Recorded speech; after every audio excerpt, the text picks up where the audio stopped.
بسم اللہ الرحمن الرحیم۔ دعوت اسلام کا پہلا دور 3 برس تک حضور اقدس صلی اللہ تعالی علیہ وسلم انتہائی پوشیدہ طور پر نہایت رازداری کے ساتھ تبلیغ اسلام کا فرض ادا فرماتے رہے، اور اس درمیان میں عورتوں میں سب سے پہلے حضرت بی بی خدیجہ رضی اللہ تعالی عنہما، اور آزاد مردوں میں سب سے پہلے حضرت ابوبکر صدیق رضی اللہ تعالی عنہ، اور لڑکوں میں سب سے پہلے حضرت علی رضی اللہ تعالی عنہ، اور غلاموں میں سب سے پہلے زید بن حارثہ رضی اللہ تعالی عنہ ایمان لائے۔ پھر حضرت ابوبکر صدیق رضی اللہ تعالی عنہ کی دعوت و تبلیغ سے حضرت عثمان، حضرت زبیر بن العوام، حضرت عبد الرحمن بن عوف، حضرت سعد بن ابی وقاص، حضرت طلحہ بن عبید اللہ رضی اللہ تعالی عنہم بھی جلد ہی دامن اسلام میں آ گئے۔ پھر چند دنوں کے بعد حضرت ابو عبیدہ بن الجراح، حضرت ابو سلمہ، عبداللہ بن الاسد،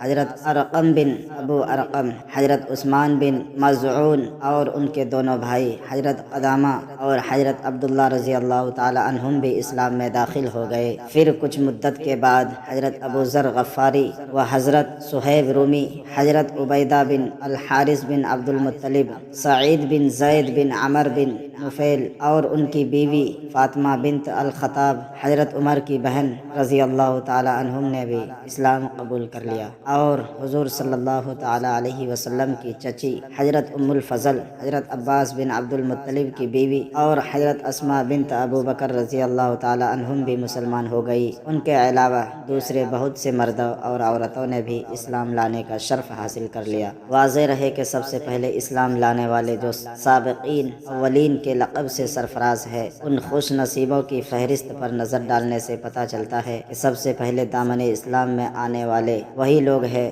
جو فطرتاً نیک طبع اور پہلے ہی سے دین حق کی تلاش میں سرگرداں تھے، اور کفار مکہ کے شرک و بت پرستی اور مشرکانہ رسوم و جاہلیت سے متنفر اور بیزار تھے۔ چنانچہ نبی برحق کے دامن میں دین حق کی تجلی دیکھتے ہی یہ نیک بخت لوگ پروانوں کی طرح شمع نبوت پر نثار ہونے لگے اور مشرف با اسلام ہو گئے۔ دعوت اسلام کا دوسرا دور 3 برس کی اس خفیہ دعوت اسلام میں مسلمانوں کی ایک جماعت تیار ہو گئی۔ اس کے بعد اللہ تعالیٰ نے اپنے حبیب صلی اللہ تعالی علیہ وسلم پر سورہ شعراء کی آیت وَأَنذِرْ عَشِيرَتَكَ الْأَقْرَبِينَ نازل فرمائی، اور خداوند تعالیٰ کا حکم ہوا کہ اے محبوب، آپ اپنے قریبی خاندان والوں کو خدا سے ڈرائیے۔ تو حضور صلی اللہ تعالی علیہ وسلم نے ایک دن کوہ صفا کی چوٹی پر چڑھ کر یا معشر قریش کہہ کر قبیلہ قریش کو پکارا۔ جب سب قریش جمع ہو گئے تو آپ صلی اللہ تعالی علیہ وسلم نے فرمایا کہ اے میری قوم،